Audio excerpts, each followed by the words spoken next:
ರಚನಾ ಅವರೇ, thank you so much. ತುಂಬ ಖುಷಿ ಆಯಿತು. ಯಾವಾಗಲೂ ಮಾಡಬೇಕಾಗಿದೆ ಇಂಟರ್ವ್ಯೂ, ಬಟ್ ಒಂದೊಳ್ಳೆ ಟೈಮ್ ಬಂದಿದ್ದೀವಿ, ಒಂದೊಳ್ಳೆ ಸ್ಥಳದಲ್ಲಿ ಆಗ್ತಾ ಇರುವಂಥದ್ದು. ಸೊ ಸಿನಿಮಾ ಬಗ್ಗೆ ಮಾತಾಡೋಕ್ಕೂ ಮೊದಲು ನಿಮ್ಮ ಹಿನ್ನೆಲೆ ಬಗ್ಗೆ ನೋಡೋದಾದ್ರೆ ಅಥ್ಲೀಟ್ ಆಗಬೇಕಂತ ಆಸೆ ಆಗಿರುತ್ತೆ. ಸೊ ಸ್ಟೇಟ್ ಲೆವೆಲ್ ಗುರುತಿಸ್ಕೊಂಡಿರ್ತೀರಿ, ಅದೆಲ್ಲವನ್ನು ಬಿಟ್ಟು ಸಿನಿಮಾ ಅನ್ನೋದು ಯಾವ ಕಾರಣಕ್ಕೋಸ್ಕರ ಅಂತ ಗೊತ್ತಿಲ್ಲ ಸರ್. ಅಂದರೆ ನಾನು ಯಾವತ್ತೂ ನಟಿ ಆಗಬೇಕು ಅಂತ ಕನ್ಸಿಟ್ಕೊಂಡು ಬಂದೋಳಲ್ಲ ನಾನು ಇಲ್ಲಿಗೆ. ಅಚಾನಕ್ಕಾಗಿ ದ್ಯಾಟ್ ವಾಸ್ ಮೈ ಪ್ಲ್ಯಾನ್. ನನಗೆ ವೆಟನರಿ ಡಾಕ್ಟರ್ ಆಗಬೇಕು ಅಂತ ಇದ್ದಿದ್ದು ನನ್ನ ಪ್ಲ್ಯಾನ್. ಬಟ್ ಈ ಫೀಲ್ಡ್ ಅದು ಗಾಡ್ಸ್ ಪ್ಲ್ಯಾನ್ ಅಂತಾರೆ ಗೊತ್ತಾ. ಸೊ ನಾನು ಹಣೆ ಬರದಲ್ಲಿ ಬರ್ದಿತ್ತೇನೋ ಗೊತ್ತಿಲ್ಲ, ಬಟ್ ಅಚಾನಕ್ಕಾಗಿ ಬಂದಿರೋದು. ನನ್ನ ಆ್ಯಕ್ಚುಲಿ ದಯಾ ಅಂತ, ಅವರು ನನ್ನ ಅಣ್ಣನ ಥರ ನನಗೆ. ಸೊ ಅವರು ನನಗೆ ಫಸ್ಟ್ ನನ್ನ ಫೋಟೋಸ್ನ ನೋಡಿಬಿಟ್ಟು ನಿನ್ನ ಫೋಟೋ ಮುಖ ಚೆನ್ನಾಗಿದೆ, ಕ್ಯಾಮ್ರಾಗೆ ಚೆನ್ನಾಗಿ ಕಾಣಿಸುತ್ತೆ ಅಂತ ಅವ್ರು ಪುಷ್ ಮಾಡಿರೋದು. ಸೊ ನಾನು ಹೆಂಗೆ ಅಂದರೆ ಒಂದು ವಿದ್ಯೆನ ಕಲಿತೀನಿ ಅಂದರೆ ಮನ್ಸಿಟ್ಟು ಕಲಿತೀನಿ.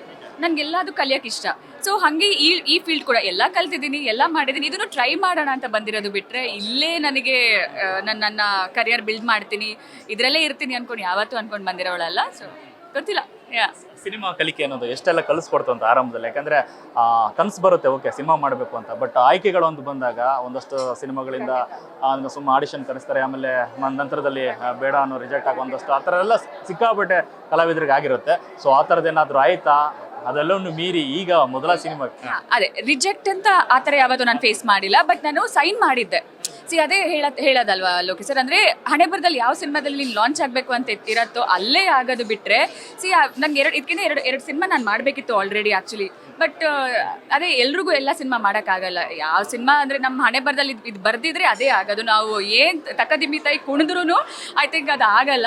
ಸೊ ಮೇ ಬಿ ನಾನು ಡೆವಿಲಲ್ಲೇ ಲಾಂಚ್ ಆಗಬೇಕು ಅಂತ ನನಗಿಲ್ಲಿ ಬರ್ದ್ಬಿಟ್ಟಿದ್ರು ಏನೋ ಗೊತ್ತಿಲ್ಲ ಲೋಕೇಶ್ ಸರ್. ಸೊ ಇಲ್ಲೇ ಲಾಂಚ್ ಆಗ್ತಾ ಇದ್ದೀನಿ. I am glad.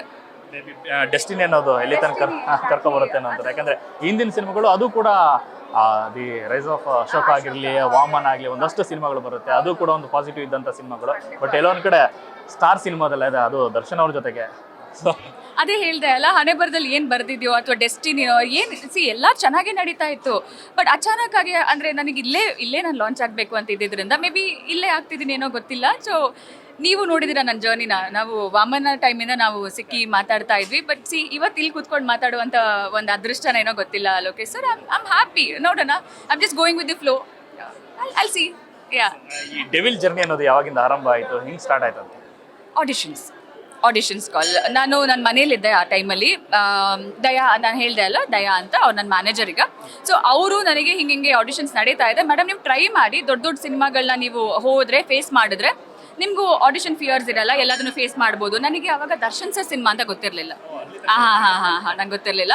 Prakash sir ಅಂತ ಗೊತ್ತಿತ್ತು. I was a massive fan of Prakash sir cinema. Milan ಆಗಿರ್ಬೋದು, ವಂಶಿ ಆಗಿರ್ಬೋದು, ಅದೆಲ್ಲ ನಾನು ನೋಡ್ಕೊಂಡಿರೋದ್ರಿಂದ ನನಗೆ I was already a fan. So ಅವ್ರನ್ನ ಮೀಟ್ ಮಾಡೋಕ್ಕೆ ಸಿಗುತ್ತೆ, ಅವ್ರ ಜೊತೆ ಕಾಲ ಕಳೆಯೋಕ್ಕೆ ಸಿಗುತ್ತೆ, ಏನೋ ಒಂದು ಟಿಪ್ಸು ಅದಿದು ಹೇಳ್ಕೊಡ್ತಾರೆ ಅಂತ ಹೇಳಿದ್ದಕ್ಕೆ ಅಷ್ಟಕ್ಕೆ ನಾನು ಆಡಿಷನ್ಸ್ ಹೋಗಿರೋದು ಬಿಟ್ಟರೆ, ಅಲ್ಲಿ ಹೋಗಿ ಆಡಿಷನ್ಸ್ ಕೊಡೋ ಮುಂಚೆ ಪ್ರಕಾಶ್ ಸರ್ ಮುಂದೆ ಕೂತೆ. ಅವರು ಇದು ಯಾರ ಸಿನಿಮಾ ಗೊತ್ತಾ ಅಂತ ಹೇಳಿ, ಇದು ಯಾರ ಸಿನಿಮಾ ಗೊತ್ತಾ? ಇಲ್ಲ ಸರ್. ಮತ್ತೆ ಹೆಂಗೆ ಬಂದ್ರಿ ಅದಕ್ಕೆ? ಸರ್ ನೀವಿದ್ದೀರಲ್ಲ, ಅದನ್ನು ಇದು ಮಾಡ್ಕೊಂಡು ಏನು ಬ್ಯಾಕ್ಗ್ರೌಂಡ್ ಏನೋ ಚೆಕ್ ಮಾಡಿಲ್ಲ. ಇಲ್ಲ ಸರ್, ನಿಮ್ಮ ಸಿನಿಮಾ ಅಂತ ಬಂದೆ ನಾನು. ಅವಾಗ ಬಂತು ಹೆಸರು, ಇದು ನಮ್ಮ ದರ್ಶನ್ ಸರ್ ಸಿನಿಮಾ ಅಂತ. ನಾನು ಅವಾಗಲೇ ಓಕೆ ಟಾಟಾ ಬಾಯ್ ಬಾಯ್, ಏನಿಲ್ಲ, ಸುಮ್ಮನೆ ಬಂದಿದ್ದೀನಿ, ಒಂದು ಟ್ರೈ ಮಾಡಿಬಿಡೋಣ ಅಂದ್ಕೊಂಡು ಮಾಡಿರೋದು ಬಿಟ್ಟರೆ Lokesh sir. From there it started. So first ಆಡಿಷನ್ಸಲ್ಲಿ ಪ್ರಕಾಶ್ ಸರ್ಗೆ ಇಷ್ಟ ಆಯಿತು. ಅಂದರೆ ಅವರು ಮೇನ್ ಹುಡುಕ್ತಾ ಇದ್ದಿದ್ದೆ ಪರ್ಫಾರ್ಮೆನ್ಸ್ ಇರೋವಂಥ ಒಂದು ಹುಡುಗಿನ ಹುಡುಕ್ತಾ ಇದ್ರು ಅಂತ. ಸೊ ಅದಕ್ಕೋಸ್ಕರನೇ ಅವ್ರು ಆಡಿಷನ್ಸ್ ಇಟ್ಟಿರೋದು.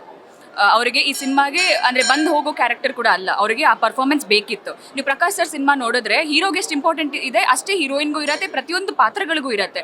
ಸೊ ಹಂಗಿರಬೇಕಾದ್ರೆ ಆ ಒಂದು ವಿಚಾರಕ್ಕೆ ಆಡಿಷನ್ಸ್ ಮಾಡಿರೋದು. ಸೊ ಫಸ್ಟ್ ಸ್ಕ್ರಿಪ್ಟ್ ಕೊಟ್ಟಾಗ ಅವ್ರಿಗೆ ಓಕೆ ಅನಿಸಿ, ಅಲ್ಲೇ ಓಕೆ ಮಾಡಿಲ್ಲ, ನನಗೆ ಹೇಳೂ ಇಲ್ಲ. ನಾನು ಆಯ್ತು ಆಡಿಷನ್ಸ್ ಕೊಟ್ಟು ಮನೆಗೆ ಹೋದೆ, ಆಯ್ತು ಮುಗೀತು, ನಂದೇ ಆಯಿತು, ನಾನು ಮಾಡಿದೆ. ಎಕ್ಸ್ಪೀರಿಯನ್ಸ್ ಸ್ವಲ್ಪ ಕಲಿತೆ, ಪ್ರಕಾಶ್ ಸರ್ನ ಮೀಟ್ ಮಾಡಿದೆ, ಖುಷಿ ಆಯಿತು, ತುಂಬ ಒಳ್ಳೆ ವ್ಯಕ್ತಿ, ಟಿಪ್ಸ್ ಕೊಟ್ಟರು, ನಾನು ಮನೆಗೆ ಬಂದೆ. ಇನ್ನೊಂದು ವಾರ ಬಿಟ್ಟು ಕಾಲ್ ಬರುತ್ತೆ, ಇನ್ನೊಂದು ಸರ್ತಿ ಲುಕ್ ಟೆಸ್ಟ್ ಇದೆ, ಆಡಿಷನ್ಸ್ ಇದೆ ಅಂದ್ಕೊಂಡು. ಆಯಿತು, ಖುಷಿನೇ ಆಯಿತು ಹೋಗೋಣ ಮಾಡೋಣ. ಅವತ್ತು ಆ್ಯಕ್ಚುಲ್ ಆಡಿಷನ್ಸ್ ಥರ ಇದ್ದಿದ್ದು ನನಗೆ. ಸಿನಿಮಾದಲ್ಲಿ ಕಷ್ಟಕರವಾದಂಥ ಸನ್ನಿವೇಶನ ನನಗೆ ಕೊಟ್ಟಿದ್ದರು. ಅಂದರೆ ಆ ಸೀನ್ನ ನಾನು ಮಾಡಿದೆ ಅಂದರೆ ನನಗೆ ಬೇರೆ ಕಷ್ಟ ಅನಿಸ್ಬಾರ್ದು ಸಿನಿಮಾದಲ್ಲಿ. ಅದನ್ನು ಕೊಟ್ಟು ನಾನು ಮಾಡಿದಾಗ ತುಂಬ ಕಾನ್ಫಿಡೆಂಟಾಗೇ ಮಾಡಿದೆ. ಸೊ ಅವಾಗ ಅಲ್ಲಿ ಇಷ್ಟ ಆಗಿ ಅಲ್ಲಿಂದ ಡೆವಿಲ್ ಜರ್ನಿ ಸ್ಟಾರ್ಟ್ ಆಗಿರೋದು.